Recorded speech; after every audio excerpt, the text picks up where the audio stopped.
దావీదు వడిసెల ప్రభు కొరకే, దోర్కాసు దీయును ప్రభు కొరకే, మరి రాహబు త్రాడును తన కొరకే ప్రభు వాడేను.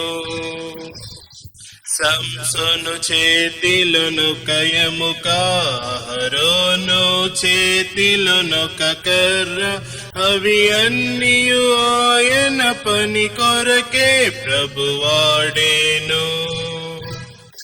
దేవుని ప్రేమయు నీ కొరకే, దినము నిన్ను ఆదరించ, నీకున్నవి అన్నియు ఆయనకే నీవిచ్చెదవా.